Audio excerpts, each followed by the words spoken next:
Okay, hi there. Good morning to everyone, and today we're gonna be playing through Tyrion Cuthbert, Attorney of the Arcane.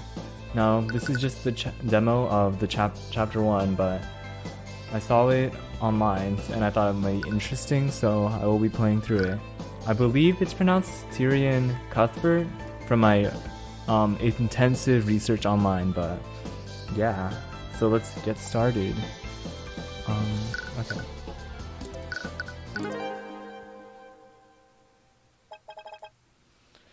The fields of battle are rife with bitterness and discord. Okay, so we see the main character. He's a defense attorney, obviously, and he's only 20. I don't know what kind of voice he has, so that's just his voice for now. A clash of souls brought to conflict by the corrupt powers that rule them. Mr. Cuthbert, you may now begin your cross-examination. Oh, okay, so we're getting right into the trial, I guess. Okay. So, Mr. Rudolph, you testified that you saw my client at the scene stabbing the victim with their sword. What's more, you claim to have seen her performing magic while doing so? Did you see all of this clearly? Yes. I could never forget such a grisly sight. He's a driver, and he's 34. Okay. I see. There is one problem with your testimony, though. Oh, and what is that? Everything you've just said is a complete lie. Oh, already getting right into the corner theme. And the music in this game sounds really good. Okay. What? Oh, okay, I think she's the prosecutor. She is 19, quite young. Arya Seelin. Are you accusing the witness of perjury, defense lawyer? You should know better than to make baseless claims like that. My claim is far from baseless, Prosecutor Steelwind. Recall the state of crime scene when the murder occurred.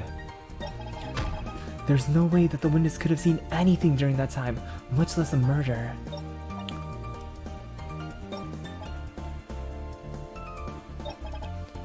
The courtroom is one such battlefield.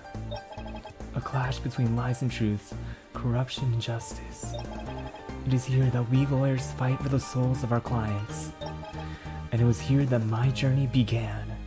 Oh, so this is like a prologue kind of thing, okay. Interesting. Gods, I forgot how drab this town was. Even so, I can't help but feel just a little nostalgic. No, now's not the time for sentimentality. If I can't convince that old fool, then I need to do what's necessary. Sir, we'll be arriving at the McCoy Tavern shortly. Shall I park the carriage, sir? No, this shouldn't take long. Now, please fetch my spell compendium. We're getting straight into the magic already. Okay. Sir? Surely there's no need to. Do not forget your place, Rudolph. I will not repeat myself. Fetch my spell compendium. At once, sir. But please, just let me explain. I don't want to hear it. I want you out of my house. Out.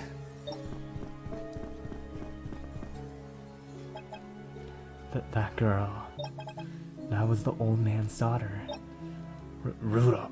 Oh, sorry, wrong voice. Rudolph. Did that girl see us? No, it appears she stormed off in a hurry. Good. Please wait in the carriage while I carry out my business. I will call for you if I need you. Of course, sir. Okay, this is the man who was talking. I see your temper is as short as ever, Flintheart. You. Oh, Flintheart McCoy. Honestly, how do you live in this darkness? Luxo. Oh, that's a light spell. Okay. What are you doing here? And how dare you bring that witchcraft into my home?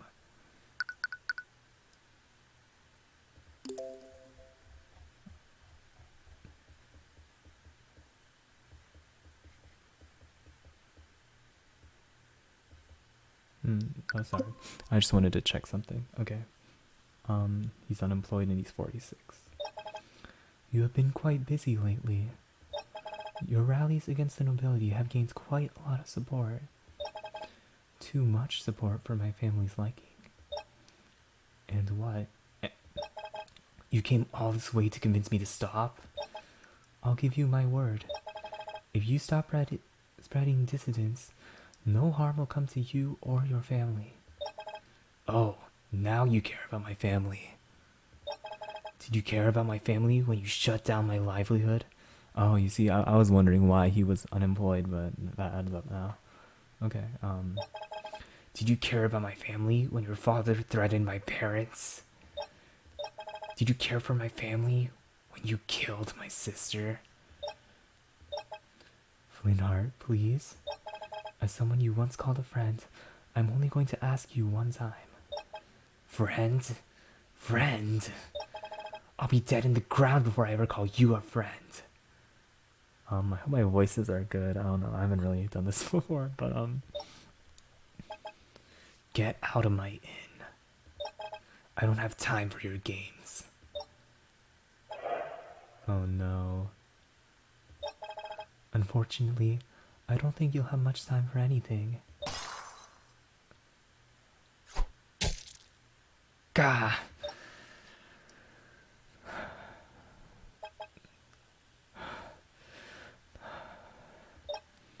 Damn it. Damn it. Why couldn't you just have listened to me for once? Rudolph? Yes, sir? Oh gods. What did you... You killed him. Inform the town guard. Tell him that you saw his daughter commit the crime. At once, sir. Okay, so I guess let me think about that for a second. We always save. They give us a lot of saves too. Okay, so it looks like that the finely dressed gentleman murdered the father, the unemployed one, and it's framing the daughter. Okay. I actually saw like the death scene of the father in like the demo trailer, but I didn't realize like that's like what was going on. Okay. Okay, I can do this. Just take deep breaths and relax. Are you okay, Cuthbert? Oh, okay. She's like the Mia of this game. Well, I hope not exactly the Mia of this game, but close enough. Ruby Timora, probably. You look like you're about to pass out. God, Miss Timora, I didn't see you there. Hold yourself together. What will you do if your client sees you like this? Are you absolutely sure about this, Miss Timora? I really think that you should be the one defending this case. Oh man, this music is sick, like kind of low-key, kind of jazzy. This is the reason why you became a lawyer, isn't it? It was so you could defend the mages among the common folk. How do you plan on doing that if you can't handle a simple murder case? A simple murder case, she says?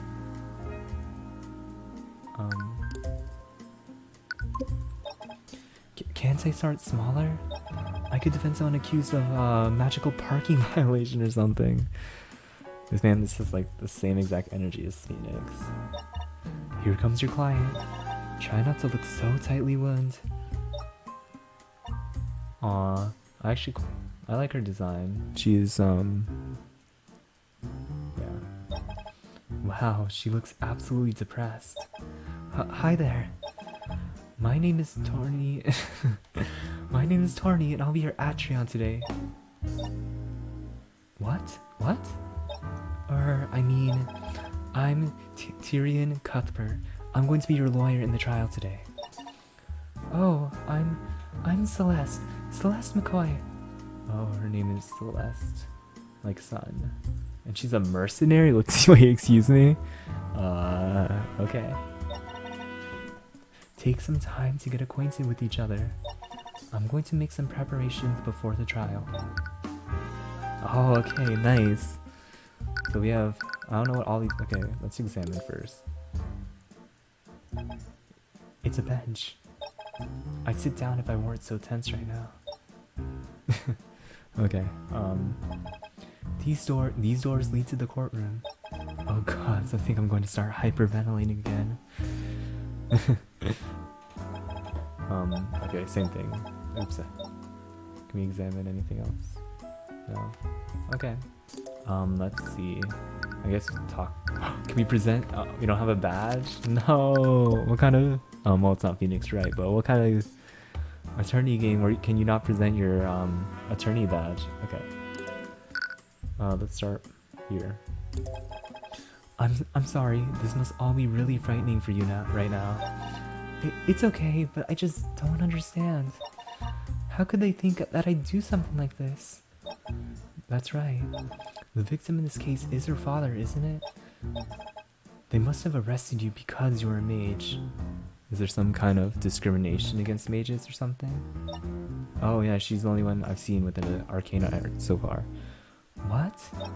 The reports say... Oh, I'm stupid. Okay, the reports say that they found traces of magic at the crime scene. And you were the closest mage around at that time. Is that seriously the only reason? Sometimes that's the only reason they need. They don't care about the truth. They only care about closing the case. I can't believe this. Ugh, I think my headaches are back. Sorry, I had to check something, so I broke up the audio there, but we're back. Okay, I think my headaches are back. Okay. We need to talk to her more. Let's learn about this Celeste McCoy. So, you can use magic? You're not a noble, are you? Of course not. Why would you think that? Sorry, I just wanted to make sure. Usually only people with noble blood can use magic. So we're learning more about the lore of this fantasy world. Interesting. I'm honestly not sure why I have this ability. I've never been properly trained. I only know one spell. Interesting. That could actually work out in our favor during the trial. Well, what spell does she know? Oh, I can't check her profile in this. Do you have your spell compendium with you? Oh, so that a list of spells they can do? What about it? No, your boss has it right now, actually. My boss? Oh, she must be talking about Miss Tamora. Her spell compendium will be instrumental to acquitting her. I wonder why Miss Tamora hasn't given it to me yet. Sorry, I have to ask. How many trials have you defended? You look really nervous. I'm gonna guess it's a fat 0, but... Actually, this is my first trial. What? This rookie is gonna decide my future? Oh no, I feel bad for her. Wow, that's kind of harsh. I mean, it's kind of fair though, but whatever. Don't worry. My mentor will be with me the entire time. I swear to God, if something happens to her. I'm sure she'll step in if I can't defend you properly. Right. That's a complete lie. Man, this guy... Miss Tamora would sooner watch me sink than bail me out of trouble.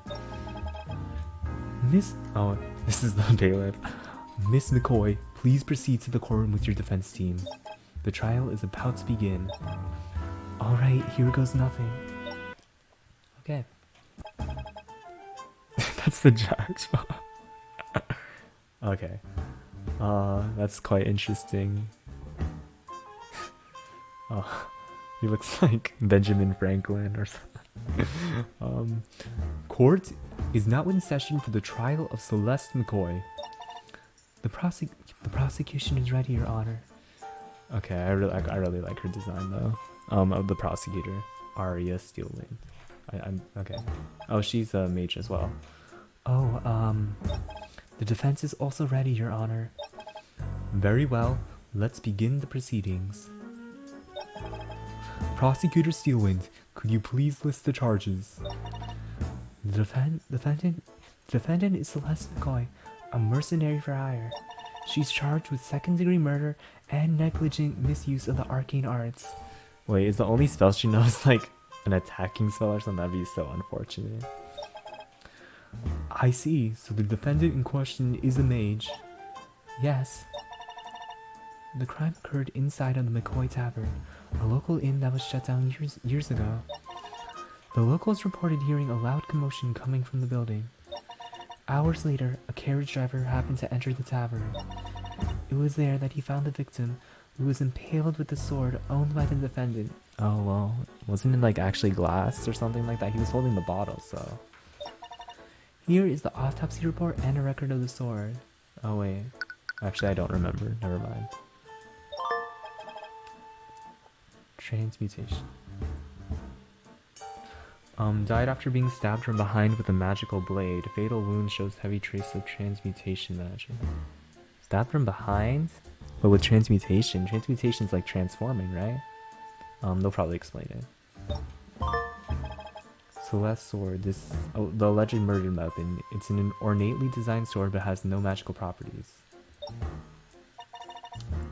Pay attention when evidence is added to the court record, Cuthbert.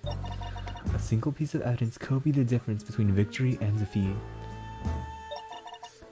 You can take a look at the court record at any time. Let me do that quickly. Okay. Right. What was the defendant's relationship with the victim? I see that they share the same last name. The defendant was the victim's daughter, but not by blood. Oh, adopted? Oh, so she is a noble probably, huh? Because she has the spell. It appears that she was adopted into the family as an infant. Her birth parents are unknown. I see. What a dreadful turn of events.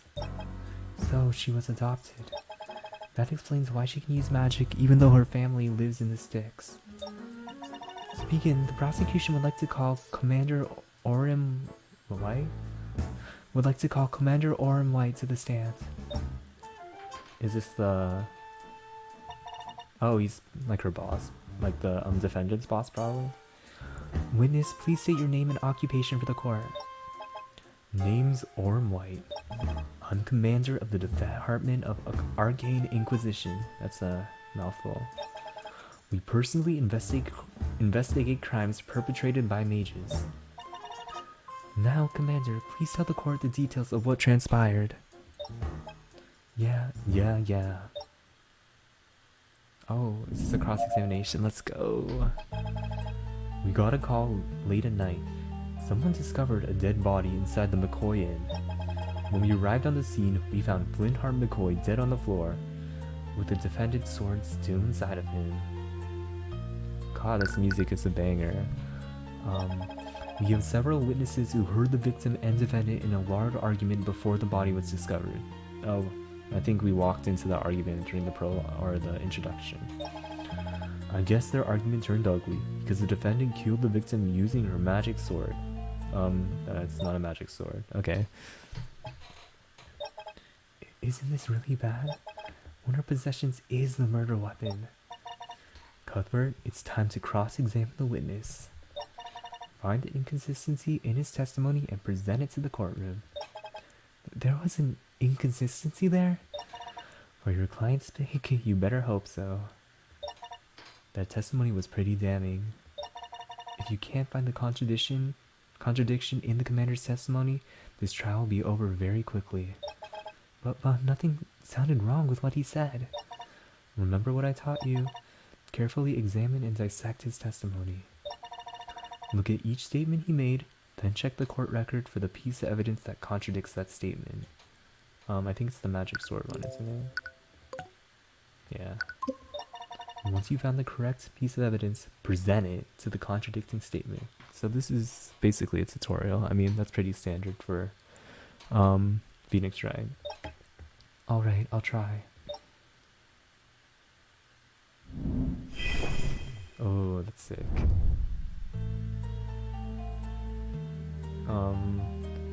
The goal of each examination is to find the statement that contradicts the truth. Use the arrows to carefully examine each statement that the witness made. Once you find the contradicting statement, press present to open the court record. Highlight the specific piece of evidence that contradicts the statement and present it. Okay. I guess I'm gonna press it because I like seeing the dialogue, but... We got a call late at night. Someone discovered a dead body inside the McCoy Inn. Oh, okay. At what time exactly did you get this call, and who discovered the body? The call came in at 1:25 a.m. The witness who discovered wanted to remain incognito. It's the driver, obviously, but... This would be a lot easier if I could question the witness directly. What happened when you arrived, detective?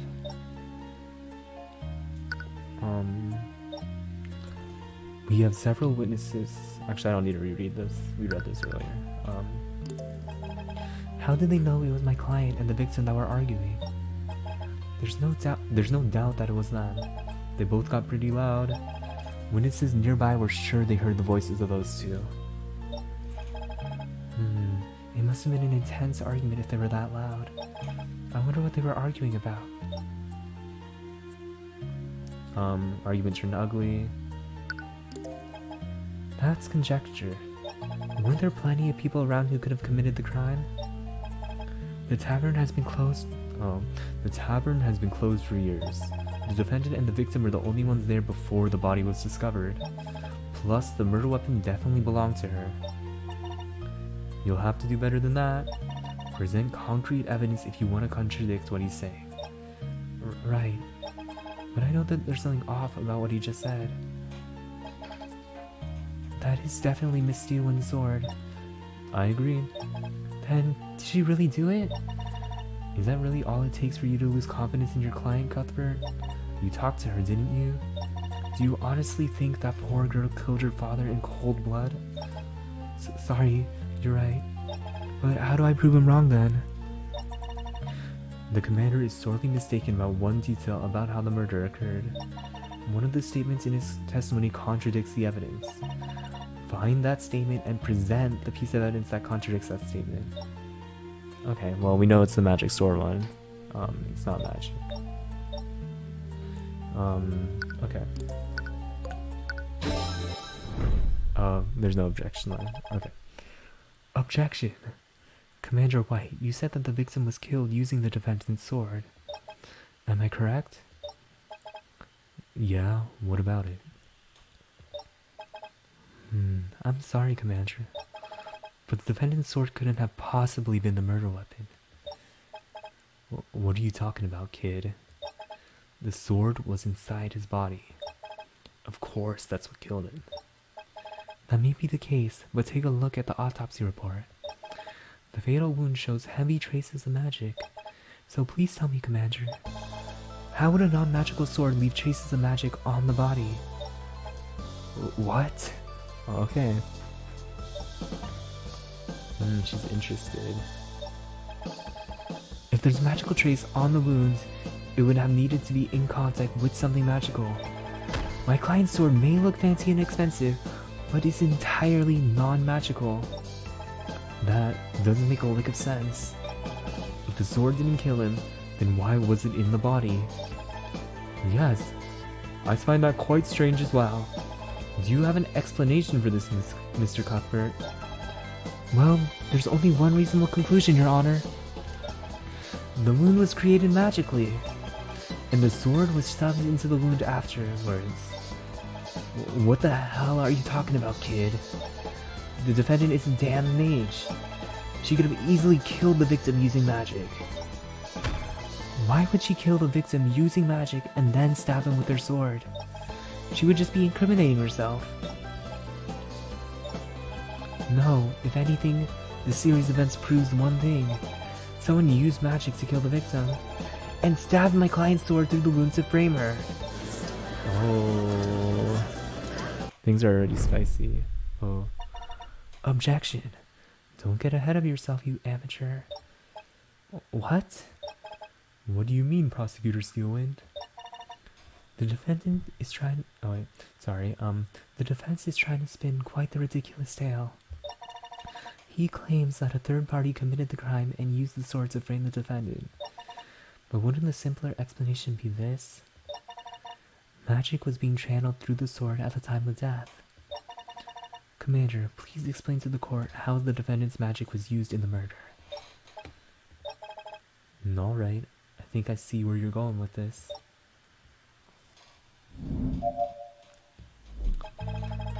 It's true that the sword itself ain't magical, but magic can still be channeled through it. That defendant over there, her spell compendium has a spell called Mage Blade. You know, I specifically said, what for like magic is like stabbing magic? Well, she must have used it on her sword before stabbing the victim. That spell is the reason why there were traces of transmutation magic on the wound. So, her spell compendium contains the spell Mage Blade. A spell compendium contains the magical formulas of every spell a mage is able to cast. If a spell is contained in their compendium, they can cast the spell. And if the spell isn't there, then there's no way for the compendium's owner to cast it. It's the first law of magic, a rule with no exceptions. God, it's just taking me back to like physics or freaking calculus or something. Are we gonna learn about the fundamental theorem of magic or something too? Okay. Can I have her spell compendium then? Looking at the parameters of Mage Blade would really help. Not yet. What? But don't I need to find a contradiction in his testimony? I think this is a good opportunity for you. There were parts of his testimony that were a bit lacking. If you press those statements, you might be able to gain new information that you can use. I'll hold onto her spell compendium until I think it's necessary for you to have it. Alright, if you say so.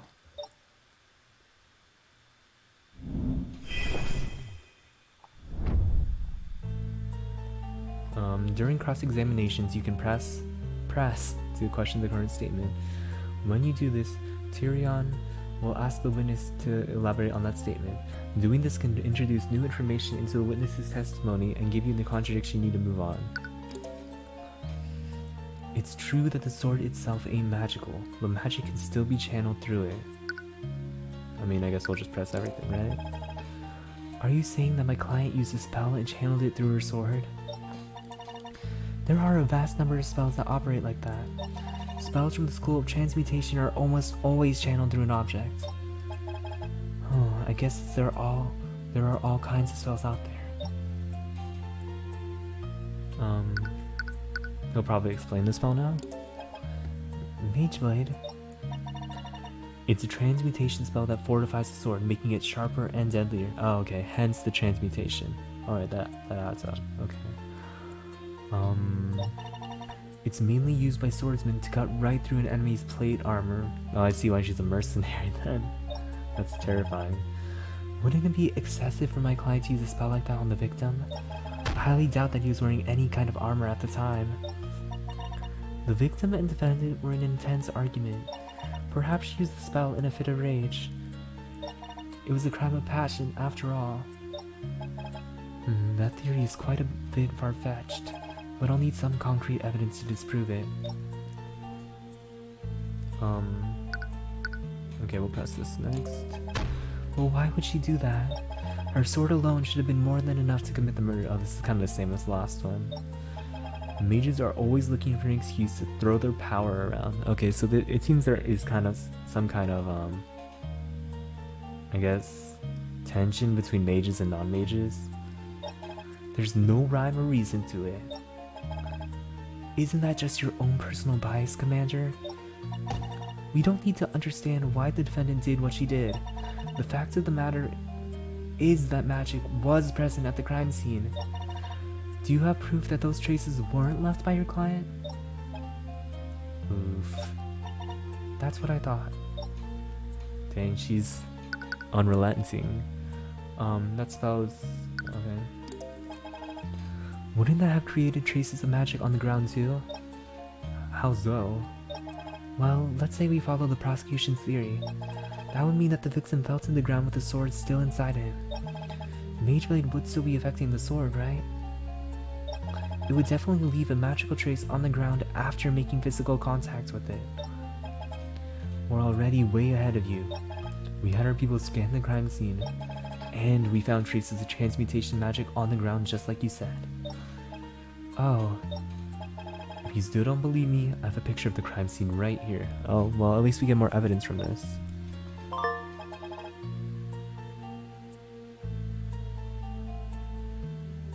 Stabbed from the back.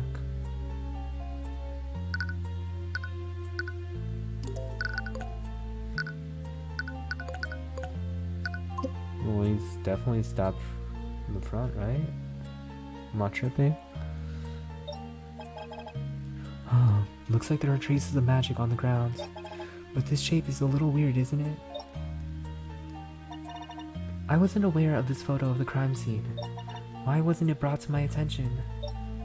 There was no need. This case is open and shut. Ooh, I don't like him. Regardless, I must ask that you add this detail to your testimony. Yeah. Oh, she looks nervous. I think she sees it. Oh, yep. What was that just now? They really played them. He played himself. Oh, oops, I didn't mean to do that. No. Ugh, I can't find the evidence that contradicts what he's saying. Remember, Cuthbert, you can press each of his statements to glean more information. Doing that could provide you with the information you need. Well, I guess I don't have a choice. I wanted to press that last one just because oh gosh, darn it. There's not even a skip option. I just want to see what he says. I like seeing the flavor text and stuff. Will that series of events really leave that strong of a trace? Oh, It's the second law of magic. If an effect from a spell makes physical contact with any object, it will leave a trace there. But can you really tell which exact spell created the magical trace? The traces we found were all created by a transmutation spell, which is the exact school of magic that Mageblade belongs to. That's all we need to know to conclude that the defendant was the culprit. Interesting, so she can't actually prove it was specifically Mageblade that left the trace. All that she can prove is that it was a transmutation spell that left it. Yeah, so we definitely pressed the photo. Let's just skip this.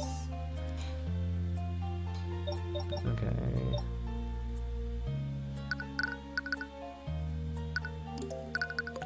This one, right?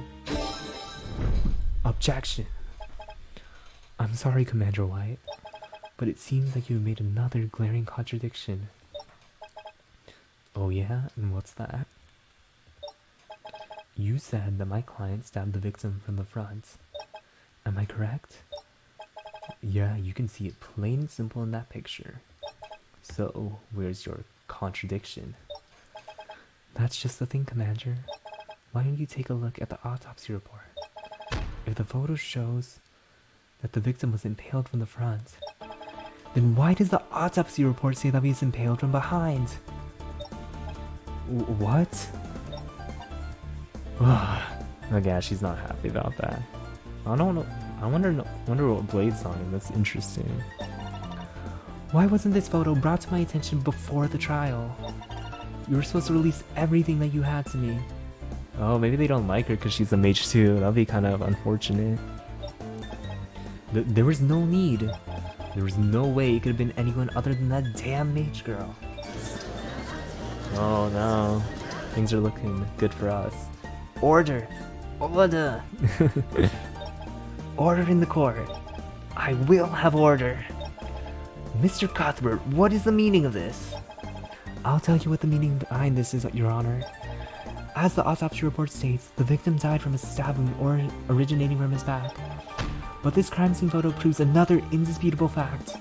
The sword was inserted into the wound after the fatal wound had already been created. Otherwise, how else would the sword be facing the wrong way? I swear, they're probably gonna say something like, they took out the sword and stabbed him again, I swear. Maybe she used the spell to switch its direction? My client only knows one spell, and it's not capable of doing anything like that. And even if she did, what would be the logic behind that? Speechless. No, what clearly happened is that the real murderer stuck the sword through the victim's wound to implicate my client. But they made a careless mistake and stuck the sword through the opposite side. You've done well, Tyrion, but it's not over yet. What do you mean? Objection. Oh. And once again, you gotta hide yourself, defense lawyer. We have a name. How so? I believe he has adequately cast doubt on the prosecution's case. Is that so? Then, let me ask you one question, defense lawyer. If your client didn't kill Flintheart McCoy, then who did? Ooh. Who knows? Leave that for the commander to figure out. Oh, I'm well aware of the commander's incompetence. Freaking get him. Wow, what a legend. But one fact still stands. There was magic detected on the wound and the sword. Would you like for me to tell you how many mages live in that small town? Oh gosh. I don't like where she's going with this. Just one. There's only one registered mage in that entire town. And that mage is your client. What? The defendant was also the last known person with the victim when he was alive. And she was the only mage anywhere close to that area. How she murdered the victim is simply an unanswered question. I see. That does change things dramatically. I can't say that the prosecution's evidence is irrefutable. I suppose so. But there's still enough evidence to cast guilt upon the defendant. No, I almost had it. There are still too many unanswered questions to conclude this trial. We will give law enforcement time to clear these unknowns. I suggest that they conduct the investigation more thoroughly this time. Ooh, are we gonna get an investigation after this? He's not happy. We will resume the trial of Celeste McCoy tomorrow morning. Court is adjourned. Nice. Okay, so we did pretty good. Well done, Cuthbert. Not bad for your first trial. That was the most stressful thing I've ever experienced. But I have to admit, that was pretty exhilarating. See, you were born for this line of work. On that note, I should give you this. Celeste Spell Compendium. Celeste Spell Compendium, it's an old dusty journal. Contains the formula for the following spell, Mage Blade. See, I wonder why they didn't give us to this sooner, like, is this gonna be like really significant or something? Oh, here we go. For the duration of this spell, the edges of this object, usually a blade, become unnaturally sharp. Oh gosh, I'm sorry, my bad.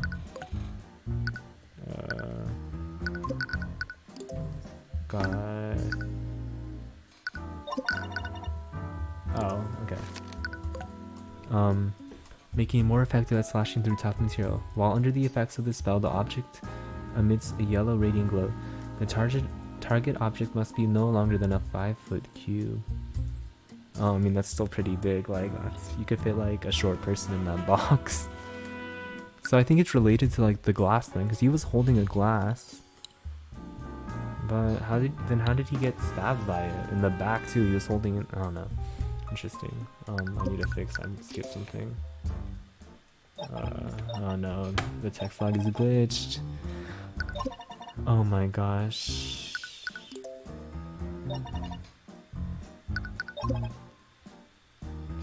I'm sorry, I skipped so much dialogue there. You mean Prosecutor Steelwind? You wouldn't even know it, but this was her first trial as well. Wait, really? Oh my, wait, really? I'm surprised too. I thought that her inexperience would make her a good appointment for your first trial. But that girl, she's a natural in the courtroom. She's no Winston Payne. I wonder why Steelwind would choose to become an attorney in the first place.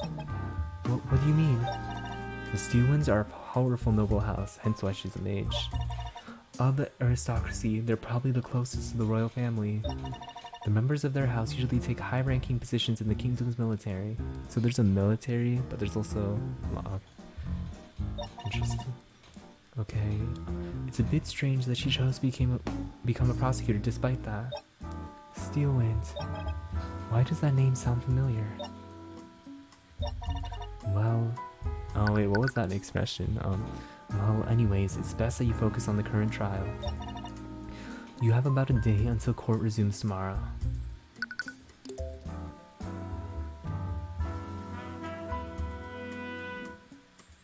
Oh, okay, wait, I can go back to the dialogue. I just want to read it to know what happened. You have a day until court resumes. It's best you focus on the current trial. Steelwind. Okay, it's nothing too important. Yes, Major Blade, the prosecution needs... You have about a day until the court resumes tomorrow. Right. You should investigate the crime scene.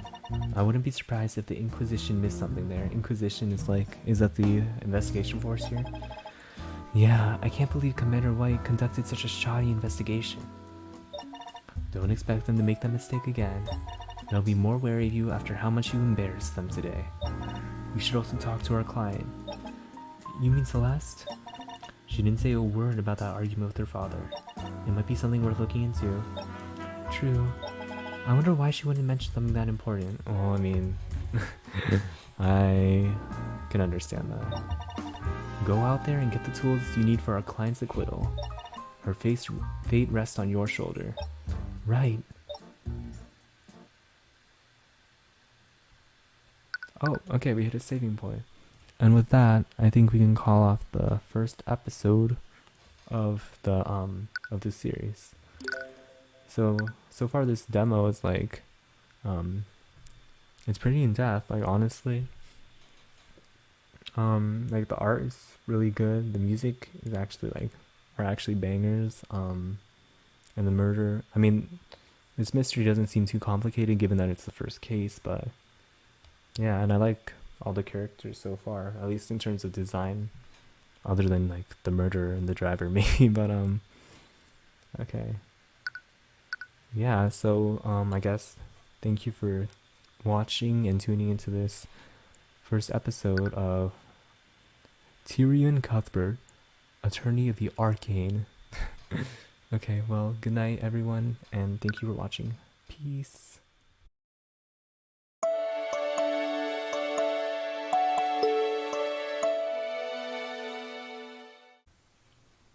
Okay, this isn't even going to be uploaded, so we will just start.